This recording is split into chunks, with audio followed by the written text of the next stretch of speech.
Welcome back to the IBFP. Here's your host, Boxing New. ¡Viva México, cabrones!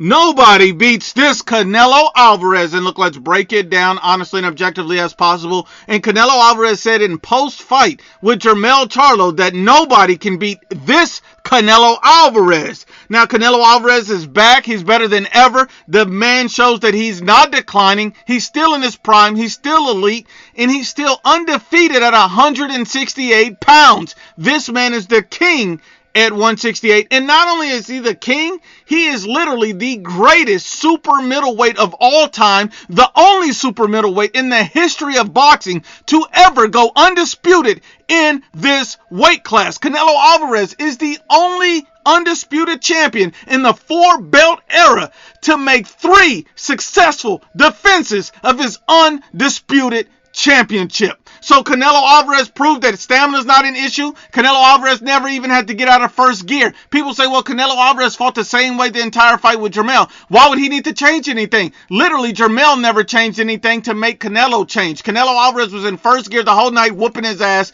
Every single round he won easily. If Jermall would have made an adjustment, then Canelo would have. Why make an adjustment when one is not needed? You gotta understand boxing. So when people say, is this the best Canelo? Absolutely it is. Canelo Alvarez is at his peak, at his prime, and all those idiots who said he was done, he was washed, he was declining, they're simply casuals. Think about this. Canelo Alvarez was only injured and not declining. You have to use your brain when you watch and understand boxing. And do I believe that nobody beats Canelo? Not at 168. I simply don't. When you look at all the potential challenges for Canelo Alvarez, Terence Crawford, Demetrius Andrade, David Benavidez, and Jermall Charlo, all of those guys are his potential candidates for his next fight or two. And I see that Canelo Alvarez beats any and all of them. That's my opinion based on what I've seen. Canelo's not slowing down. Canelo still has power. He still has the granite chin. I don't think any of those guys have the power to knock him out.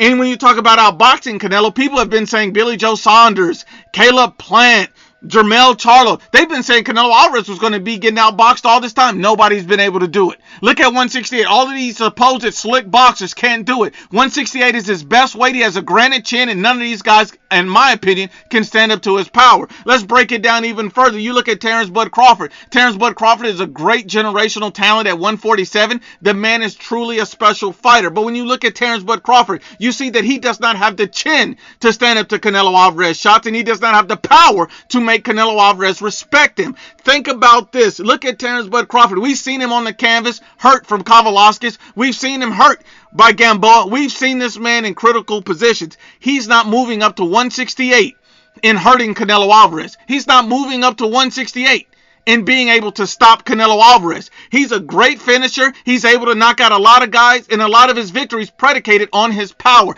That power will not translate at 168 pounds against an elite-chinned Canelo Alvarez. It's just not going to happen. And you can't say it's a one-dimensional fight. Canelo Alvarez is not Errol Spence. He can make adjustments. He can do different things in the ring, and he's not even trained by somebody like Derrick James. He's trained by one of the greatest trainers ever in Eddie Reynoso, who is literally a defensive-minded coach. So we got to get that out of the way. Canelo Alvarez smokes Terence Crawford, and that's with all due respect. Then you get to Demetrius Andrade. Demetrius Andrade, he's an excellent boxer. He's undefeated. He has a height or reach advantage, but Canelo Alvarez consistently beats bigger opponents. Height and reach advantage means nothing to a guy like Canelo because he's so skilled. He's so good. And Canelo, once again, has a great chin, great power. How can Demetrius Andrade stand up to that? Demetrius Andrade has been dropped by journeyman on 2 different occasions. Vanes Monterosian, we've seen that. And the man was laid out on the canvas, had to get up and try to come back and win the fight, which he did. Kudos to him. But you're being put down by journeyman. You mean to tell me you're going to stand up to Canelo's shots? He's going to either be on his bike looking to survive, or he's going to get put to sleep. Really, those are his only 2 options. He don't have the power or the chin to stand up to Canelo Alvarez, and Canelo Alvarez is not one-dimensional. He can make adaptations in the ring. Canelo Alvarez can move. He's faster than what people said he was. Everybody said before the fight, Jermall has all this speed on Canelo. Where was that speed when the fight happened? Where was that speed? The man was on his bike running. Speed didn't mean anything because Canelo Alvarez can cut the ring off. He's an elite fighter. We have to understand there's levels in boxing. Canelo has it. Demetrius Andrade doesn't have the chin, the power, or the skill set to keep Canelo off him. His defense is vastly overrated. If you're getting dropped and touched by journeyman, you telling me an elite Canelo Alvarez can't touch you? Make that make sense. But with all due respect. Then you get to David Benavidez. David Benavidez is an excellent combination puncher, former world champion. Much respect to David Benavidez, massive guy. Most people believe this man should be fighting at cruiserweight. Let's just be honest and unbiased about who David Benavidez is. And I respect David. I like David. I think he's a dangerous opponent for most fighters, but I think he's tailor-made skill-wise for Canelo Alvarez to destroy him. And think about this. Look at Canelo Alvarez. Canelo Alvarez has defense. He has stamina. He has power. And he has a great chin. That's a recipe for disaster for a guy like David Benavidez, who in that fight, Canelo Alvarez will be faster than David Benavidez. Canelo Alvarez has more skills than David Benavidez, has more power than David Benavidez, and has a better chin than David Benavidez. There's literally nothing Benavidez does better than Canelo Alvarez. He's just big. Your only attribute is just being big. So that's not a skill. Being big is not a skill. That means you're just a target. You're a piñata. That's all that you are to Canelo Alvarez. Understand, David Benavidez is a piñata for Canelo Alvarez. We have to understand that, and that's with all due respect.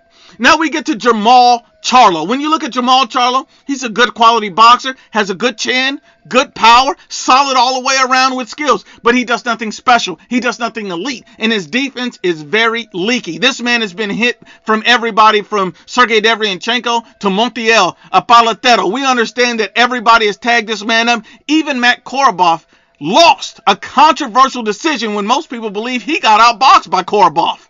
We all seen that fight. So at the end of the day, we understand that Canelo Alvarez can touch him. Canelo Alvarez can break him down. This guy's not a special fighter. He's a solid B-level fighter. Canelo's an A-level plus elite fighter at 168. He runs through Jermall Charlo like he did his brother Jermall. As simple as that, and that's with all due respect. Canelo Alvarez, the king, is officially back. Because men lie, women lie, but the facts don't lie.